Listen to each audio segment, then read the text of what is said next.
If you've been paying attention to competitive Madden trends over the last couple weeks, the November title update chased a lot of players out of the 3-2 because they lost that crossfire blitz, which, by the way, I talked about the new way to crossfire in yesterday's video, so make sure you guys are subscribed right here to the channel. But a lot of players now are in the 3-4 odd, and they're right back in that pinch buck O meta that always seems to make an appearance at some point in the season. I would argue that this blitz meta comes out of necessity. Players are tired of trying to play coverage. They feel like zones are in an all-time worst place, so they want to guarantee pressure and get after the quarterback. And there's a narrative out there that this blitz is simply unable to be blocked by a running back. Now, I'm going to tell you it's harder to block it with a running back, but that is a completely unfounded narrative. And you guys can find the blitz pickup for that involving the running back on gridirongameplans.gg. But I'm going to show you what most pro players are doing here today. And we're going to talk about a unique route concept you guys can utilize to attack this blitz when you face it online. So like I've already said, make sure you guys are subscribed to the channel, hit that notification bell, get out your notepads, and let's get into it. So pinch buck zero, this is a blitz that a lot of players will send. Obviously cover zero, some players don't struggle against it, so a lot of players will turn this into zone. I'm going to show you guys how this works just kind of standard here. All we're going to do is if your opponent's not blocking anybody, this is simple math, 6 versus 5, you're getting a single guy coming in. But what a lot of players will do is they will just kind of stand behind the nose tackle. And when you block a running back, if your first step with your user is down at the line, the running back steps to the middle of the field and they will make it so they cannot block that edge player. In fact, I'll even take it a step further. And this is where this narrative is coming from. If you guys go ahead and try to do like a half slide away from the running back, and then you put the ID the mic on this guy on the edge. A lot of times with this, you would think, okay, well, that's going to pick it up. But the truth is it really doesn't. As you see, the other side comes in when they do this slide protection. So this is what has led most pro players into saying that you cannot block this blitz with a running back. Like I said, that is completely false, and you guys should check out my most recent vault update on gridirongameplans.gg. Now, I talk about it in every single video, so I'm not going to bend your ear too long, but you should be looking at that November vault right now as we're keeping you on top of the metas as they shift, and there's a lot of things changing about this game right now as a result of the November title update. I'm going to show you guys how to block this with your running back because it's very, very important, and it will mix well with today's absolutely free YouTube video because you want not just one way to pick up a blitz. If your opponent doesn't know who the hot read is, that's always huge. If they know that you're always blocking a tight end, then they're always going to guard the running back. And if they know that you're always blocking the running back, then they're going to guard the tight end. So having more than one formula to pick up a blitz is always pivotal because it keeps your opponent's user on their toes. It doesn't allow them to sit on your hot reads, and it's going to allow you to stay dictating what your opponent can and can't do. But like I said, a lot of players right now are out there saying, just block a tight end. And to be honest with you, that's not a bad idea. If you guys have a man-beating route on a play, or hopefully multiple man-beating routes on a play, you guys will be able to just block your tight end and hit your whip or hit your post. Hopefully you don't get gunslinger missing a blue throw for you. But obviously this is a very easy way that a lot of players are going to try to block the blitz. It's just simply block a tight end on the right side of the line of scrimmage. And it doesn't matter if they do the little step down, it will just block the blitz. And you see right there that that's exactly what occurs. And from there, your routes are up to you. So one of my favorite things to do is just set up something like this. I might even float the running back to the other side to make my opponent's user have to go left. So that way I can throw the post over to the right. But then I'll just snap the ball and be looking for some sort of like rocket catch. But today's tip is not just block a tight end. Everybody knows that. I'm actually going to be talking about tight end delay routes today. These are block and release routes that will allow you to pick up a pressure, but then still throw the ball to the tight end, allowing you to still exploit their coverage with 5 guys out on a pattern.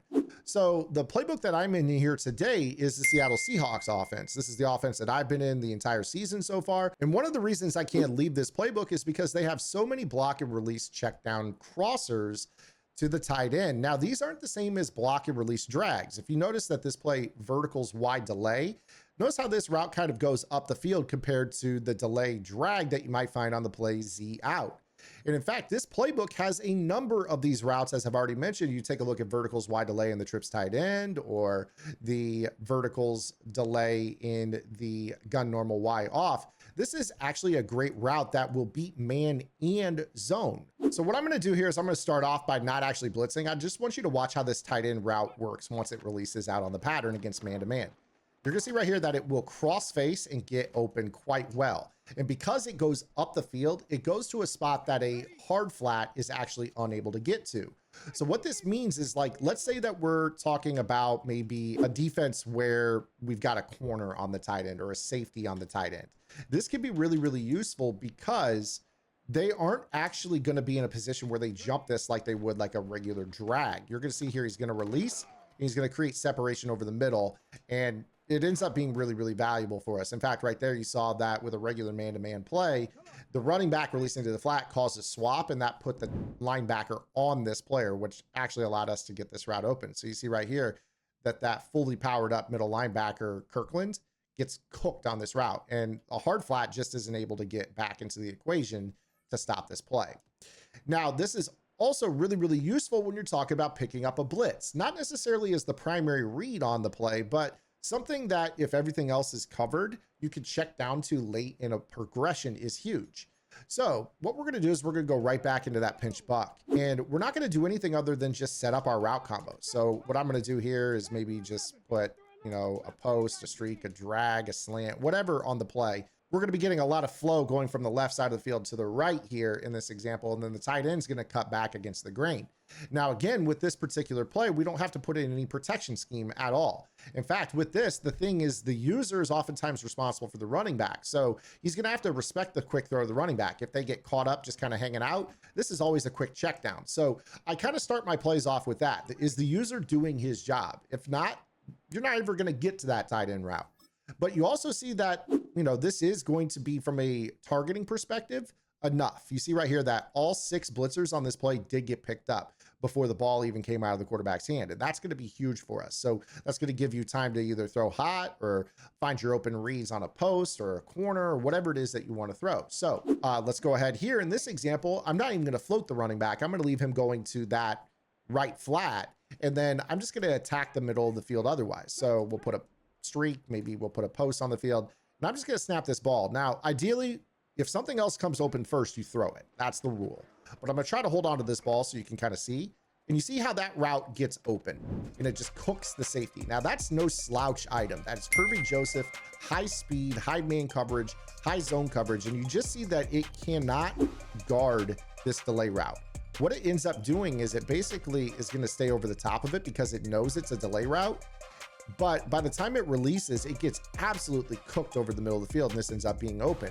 Now, why is this important? This is big because not everybody just ends up playing this as if it is a man-to-man coverage. In fact, most players will turn this into a hybrid zone call. And a lot of times they're going to use the middle of the field, or they're going to, depending on the formation, you would actually stress the flat here in this look because you know the user has to go there.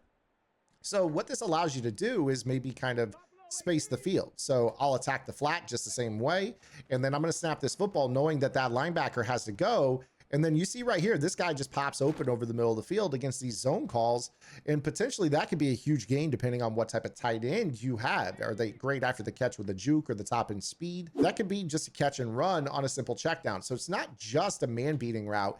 It's also so good at actually getting open against zone. This was something I used against the mid blitz meta early in the year, especially with them blitzing everyone in the middle of the defense, hence the name mid blitz. That checking over the middle of the field late in the play after picking up the immediate pressure is always a huge option for me. So whether they're playing a man-to-man or they're playing a zone version of this blitz, this is such a great route that you guys can mix in.